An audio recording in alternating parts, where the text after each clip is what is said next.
Dengan berkat rahmat Tuhan yang Maha Kuasa, kami Sivitas Akademika Universitas Gadjah Mada setelah mencermati dinamika yang terjadi dalam perpolitikan nasional selama beberapa waktu terakhir, sekaligus mengingat dan memperhatikan nilai-nilai Pancasila serta jati diri Universitas Gadjah Mada, dengan ini menyampaikan keprihatinan yang mendalam terhadap tindakan sejumlah penyelenggara negara di berbagai lini dan tingkat yang menyimpang dari prinsip-prinsip moral demokrasi, kerakyatan, dan keadilan sosial.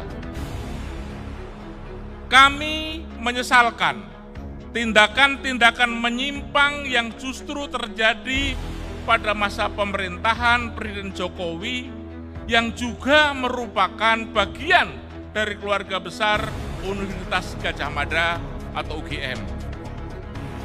Pelanggaran etik di Mahkamah Konstitusi, keterlibatan sejumlah aparat penegak hukum dalam berbagai demokrasi perwakilan yang sedang berjalan, dan pernyataan kontradiktif pembenaran-pembenaran Presiden tentang keterlibatan pejabat publik dalam kampanye politik serta netralitas dan keterpihakan merupakan wujud penyimpangan dan ketidakpedulian akan prinsip demokrasi. Pernyataan sikap Sivitas Akademika Universitas Islam Indonesia. Indonesia darurat kenegarawanan. 2 pekan menjelang pelaksanaan pemilihan umum 2024, perkembangan politik nasional kian menunjukkan tanpa rasa malu gejala praktik penyalahgunaan kewenangan dan kekuasaan. Kekuasaan digunakan untuk kepentingan politik praktis sekelompok golongan dengan mengerahkan sumber daya negara. Demokrasi Indonesia kian tergerus dan mengalami kemunduran. Kondisi ini kian diperburuk dengan gejala pudarnya sikap kenegarawanan dari Presiden Republik Indonesia Joko Widodo. Indikator utamanya adalah pencalonan Gibran Rakabuming Raka sebagai calon wakil presiden yang didasarkan pada putusan Mahkamah Konstitusi nomor 90 PUU 21 Romawi 2023, putusan yang proses pengambilannya syarat dengan intervensi politik dan dinyatakan terbukti melanggar etika hingga menyebabkan Ketua Mahkamah Konstitusi Republik Indonesia Anwar Usman diberhentikan. Gejala ini kian jelas ke permukaan saat Presiden Joko Widodo menyatakan ketidaknetralan institusi kepresidenan dengan membolehkan Presiden kehidupan demokrasi secara nasional, maka Forum Guru Besar dan Dosen Universitas Hasanuddin Makassar mengeluarkan pernyataan sikap sebagai berikut. 1. Senantiasa menjaga dan mempertahankan Pancasila dan Undang-Undang Dasar 1945 dalam pelaksanaan pemilu sebagai instrumen demokrasi. 2. Mengingatkan Presiden Jokowi dan semua pejabat negara, aparatur hukum, dan aktor politik yang berada di Kabinet Presiden untuk tetap berada pada koridor demokrasi, serta mengedepankan nilai-nilai kerakyatan dan keadilan sosial, serta rasa nyaman dalam berdemokrasi. 3. Meminta KPU, Bawaslu, DKPP, selaku penyelenggara pemilu, agar bekerja secara profesional dan bersungguh-sungguh sesuai peraturan yang berlaku. penyelenggara pemilu senantiasa menjunjung tinggi prinsip independen, transparan, adil, jujur, tidak berpihak, dan teguh menghadapi intervensi pihak manapun. 4. Menyerukan kepada masyarakat dan elemen bangsa secara bersama-sama mewujudkan iklim demokrasi yang sehat dan bermartabat untuk memastikan pemilu berjalan secara jujur, adil, dan aman, agar hasil pemilihan umum dan pemilihan presiden wakil presiden mendapat legitimasi kuat berbasis penghormatan suara rakyat. Kampus Unhas Tawanan Rea, Makassar, tanggal 2 Februari 2024. Alhamdulillah. Terima kasih. Terima kasih Prof. Jatmi telah membacakan 4 poin pernyataan dari Forum Guru Besar dan Dosen Unhas, dan untuk itu semoga pernyataan ini mendapatkan berkah dan insya Allah negeri kita ke depan semakin baik. Alhamdulillah. Sekian dan terima kasih atas perhatian teman-teman media dan teman-teman semuanya yang hadir, para kolega. Itu saya akhiri dan tanpa tanya jawab. Terima kasih. Assalamualaikum warahmatullahi wabarakatuh. Seruan Kebangsaan Kampus Perjuangan. Genderang Universitas Indonesia bertalu kembali. Kampus kami adalah kampus perjuangan yang telah melahirkan para petarung yang berdiri paling depan dalam menghadapi berbagai peristiwa berat bangsa ini. Para pendahulu kami bahkan telah menumpahkan darahnya. Sebut saja Arif Rahman di tahun 65 dan Yunhab di tahun 98. Kami berdiri di sini mengajak warga dan alumni Universitas Indonesia dan juga seluruh warga Indonesia untuk segera merapatkan barisan. Pertama, mengutuk segala bentuk tindakan yang menindas kebebasan berekspresi. Kedua, menuntut hak pilih rakyat dalam pemilu dijalankan tanpa intimidasi, tanpa ketakutan, berlangsung secara jujur dan adil. 3. Menuntut agar semua ASN, pejabat pemerintah, TNI dan Polri bebas dari paksaan untuk memenangkan salah satu paslon. Yang keempat, menyerukan agar semua perguruan tinggi di seluruh tanah air mengawasi dan mengawal secara ketat pelaksanaan pemungutan suara serta penghitungannya di wilayah masing-masing. Mari kita jaga bersama demokrasi dan negara kesatuan Republik Indonesia yang kita cintai dan banggakan. Depok, 2 Februari 2024. Billahi taufiq wal hidayah. Wassalamualaikum warahmatullahi wabarakatuh. Hidup UI! UI jaya, jaya, jaya. Sebelum baca puisi, kita ingat semboyan kita ya.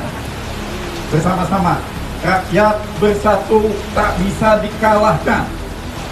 Rakyat bersatu tak bisa dikalahkan. Rakyat bersatu tak bisa dikalahkan. Rakyat bersatu tak bisa dikalahkan. Baik, judul puisi ini tadi malam saya buat. Judulnya Revolusi Lokal.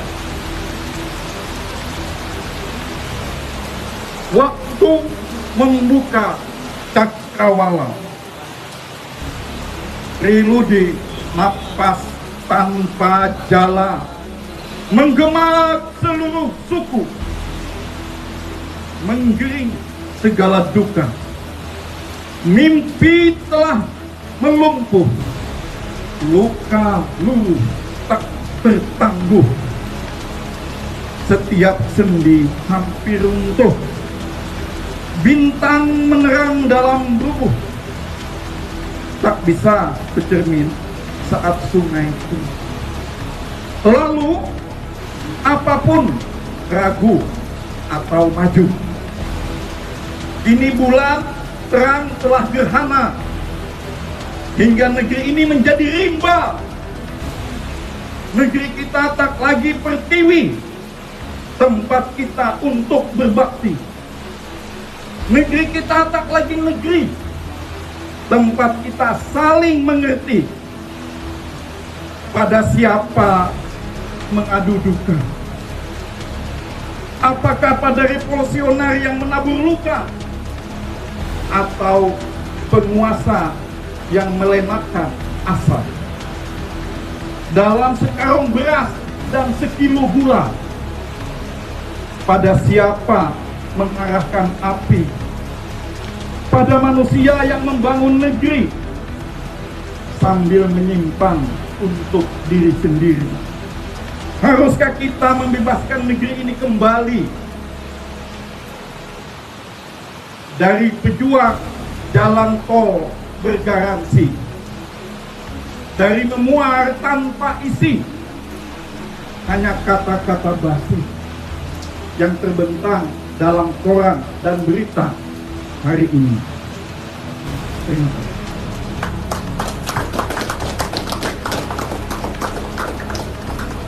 Di ucapan dan perbuatan menjunjung kejujuran dan kearifan.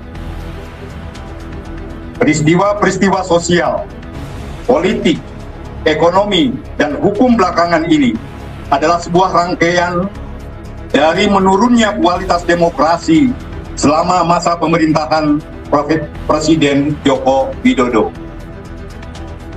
Indeks persepsi korupsi yang semakin memburuk, pelemahan Komisi Pemberantasan Korupsi (KPK) melalui penempatan pimpinan-pimpinannya yang tidak amanah, penyusunan Omnibus Law, pengaman investasi yang prosesnya jauh dari partisipasi publik, nepotisme dan penyalahgunaan kekuasaan dalam syarat capres-cawapres dalam pemilu, institusi, serta berbagai indikasi dan potensi pelanggaran etika lainnya adalah puncak dari diabaikannya kualitas institusi dalam proses pembangunan kontemporer di Indonesia. Kualitas institusi adalah pilar dari peningkatan kesejahteraan. Pembangunan yang hanya berorientasi pada pembangunan infrastruktur fisik, tapi merusak tatanan bernegara, justru akan membuat mandeknya pertumbuhan ekonomi, memperdalam kemiskinan, dan meningkatkan ketimpangan sosial dan budaya. Praktik kuasa untuk melegitimasi kepentingan segelintir elit akan berdampak pada kegagalan pembangunan berkelanjutan untuk mewujudkan cita-cita para pendiri bangsa yang menjadi tujuan bernegara sebagaimana tercantum dalam pembukaan Undang-Undang Dasar 1945 alinea kedua. Dan perjuangan pergerakan kemerdekaan Indonesia telah sampailah kepada saat yang berbahagia dengan selamat sentausa menghantarkan rakyat Indonesia ke depan pintu gerbang kemerdekaan negara Indonesia yang merdeka, bersatu, berdaulat, adil, dan makmur. Dari sini jelas bahwa kemakmuran ini argumentasinya bego, tolol, bin bodoh, gambaran dari orang yang ngomong. Sorry Pak Balil, saya nggak tahu background Anda. Anda kok begitu banget komentarnya? Kalau perlu kita ketemu, kita ngobrol lah. Saya nggak tahu background sekolah Anda apa, atau background latar belakang perjalanan hidup Anda. Masa Anda bisa bilang ikutnya Gibran sebagai cawapres karena Prabowo minta dan pimpinan partai-partai koalisi setuju. Jadi seakan-akan Jokowi tidak ikut campur dan ujungnya apa? Ngirim pesan ini bukan nepotisme. Masya Allah, saya bilang Anda nih goblok atau tolol, maaf ngomong saya kasar. Karena orang kayak Anda dia ngomong halus nggak akan nangkep. Sebagai orang tua Jokowi kalau nilai-nilainya tidak apa melarang nepotisme, dia akan bilang nggak boleh. Ini pura-pura tolol, diam, cari muka. Jadi Jokowi nggak terlibat. Ini Prabowo yang minta. Partai dia yang salah kalau dianggap nepotisme. Jokowi nggak terlibat. Ini Prabowo yang salah. Ketua partai yang salah. Udahlah, Anda jangan anggap semua orang begonya kayak Anda lah. Saya ngomong kasar. Kualitas orang kalau bego, ngebohongnya pun bego. Terus terang aja, saya pakai istilah bego lah. Dia sendiri. Iya, itulah kualitas dia. Kualitas berbohongnya, logikanya, kualitas intelektualnya itu cuman segitu. Jadi saya nggak heran kalau dia diangkat menjadi menteri, salah satu menteri yang begitu. Itu yang saya bisa sampaikan. Maaf kalau tersinggung. Yang ngomong Anda, ini kesimpulan. Anda menggiring saya, membuat saya sampai pada pendapat seperti itu. Silakan bantah kalau nggak betul. Mari kita ketemu.